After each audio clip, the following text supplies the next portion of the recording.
നമ്മുടെ കോടതികളിൽ നിന്ന് പാവപ്പെട്ടവർക്ക് എന്ന് പറഞ്ഞാൽ കാശില്ലാത്തവർക്ക്, സാമ്പത്തികമായി ശോചനീയ അവസ്ഥയിൽ നിൽക്കുന്ന ആൾക്കാർക്ക് നീതി കിട്ടുന്നില്ല, അല്ലെങ്കിൽ നീതി കിട്ടാൻ വൈകുന്നു, അല്ലെങ്കിൽ അവരുടെ കേസുകളെല്ലാം മിക്കവാറും കേസുകളെല്ലാം ഈ എതിർ പാർട്ടിയായിട്ട് നിൽക്കുന്ന, സാമ്പത്തികമായി മുന്നിൽ നിൽക്കുന്ന ആ ഒരു പാർട്ടിക്ക് മുമ്പിൽ അടിയറവ് പറയപ്പെട്ടു പോകുന്നു. അടിയറവ് എന്ന് പറഞ്ഞാൽ കോടതി ഇല്ലാതെ തന്നെ കേസ് പോയി സംസാരിച്ച് കാലുപിടിച്ച് തീർക്കേണ്ട ഒരവസ്ഥയിലേക്ക് വരുന്നു. അതിന് മുഖ്യമായിട്ടുള്ള കാരണം എന്തായിരിക്കും? നിങ്ങളൊന്ന് ചിന്തിച്ചു നോക്കൂ. നമ്മുടെ കോടതികളിൽ നിന്ന് വരുന്ന, അല്ലെങ്കിൽ നമ്മുടെ സിസ്റ്റത്തിൻ്റെ ഒരു പ്രശ്നം തന്നെയല്ലേ?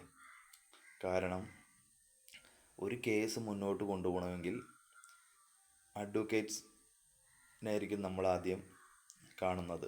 അവർക്ക് നമ്മൾ പണം കൊടുക്കേണ്ടി വരും.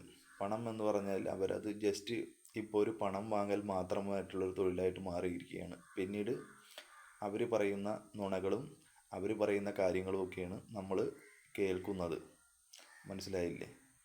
പിന്നീട് അതുകൂടാതെ കേസിന് വരുന്ന കാലതാമസം, കേസിന് വളരെ ഡിലേ ആണ് വരുന്നത്.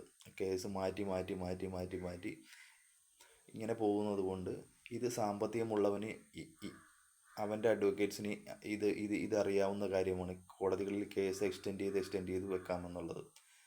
വിധി വരാതെ എക്സ്റ്റെൻഡ് ചെയ്ത് ഇങ്ങനെ പോയിക്കൊണ്ടിരിക്കും. അപ്പോൾ ഈ സാമ്പത്തികമില്ലാത്തവൻ വളരെ ബുദ്ധിമുട്ടിലേക്ക് പോകും. അപ്പോൾ കേസ് അണ്ടർ സെറ്റിൽമെൻറ്റിലേക്ക് പോകും. അണ്ടർ സെറ്റിൽമെൻ്റ് എന്ന് പറഞ്ഞാൽ നേരിട്ട് വന്ന് സംസാരിച്ച് ആ എതിർ പാർട്ടിയുടെ അടുത്ത്, സാമ്പത്തികമായിട്ട് നിൽക്കുന്നവൻ്റെ അടുത്ത്, സാറേ കേസ് ഒഴിവാക്കാൻ നമുക്ക് അങ്ങനെയാണ് ഇങ്ങനെയാണെന്ന് സംസാരിച്ച് ഒഴിവാക്കി നമ്മൾ നമ്മുടെ വക്കീലിൻ്റെ അടുത്ത് പറയും കേസ് വേണ്ട, പിൻവലിച്ചേക്കൂ എന്ന് പറയുമ്പോൾ സാമ്പത്തികം നിൽക്കുന്നവൻ്റെ അഡ്വക്കേറ്റ് നമ്മുടെ കയ്യിൽ നിന്ന് വേണ്ട പേപ്പറെല്ലാം ഒപ്പിട്ട് മേടിച്ച്, നമ്മുടെ കോടതികളിൽ നിന്ന് മേടിച്ച് ഇയാൾക്ക് കേസില്ല എന്ന് പറഞ്ഞിട്ട് ഒഴിവായി പോവുകയാണ് ചെയ്യുന്നത്. അത് നമ്മുടെ സിസ്റ്റത്തിൻ്റെ ഒരു വളരെ വലിയൊരു വീക്ക് പോയിൻ്റാണ്. വളരെ മോശമായിട്ടുള്ളൊരു ഇതാണ്. ഇപ്പോൾ എൻ്റെ ഒരു അനുഭവം തന്നെ പറയുകയാണെങ്കിൽ, ഞാൻ എറണാകുളത്തൊരു ട്രാവൽസുമായിട്ട് കേസ് മുന്നോട്ട് പോയി. എൻ്റെ പാസ്പോർട്ട് അവർ കൈവശപ്പെടുത്തി വെച്ചതുമായിട്ട് ബന്ധപ്പെട്ട കേസാണ്. ഞാനതിന് 8 മാസത്തോളം സിവിൽ കോർട്ടിൻ്റെ പുറകിൽ നടന്നു. 8 മാസത്തോളം നടന്നു. പിന്നീട് അവർ ചെയ്ത ഒരു ക്രിമിനൽ ഒഫൻസ് കൂടെയാണ് എൻ്റെ പാസ്പോർട്ട് കൈവശം വെക്കുക എന്നുള്ളത്, വിത്തൗട്ട് വാലിഡ് എവിഡൻസ് ഇല്ലാതെ.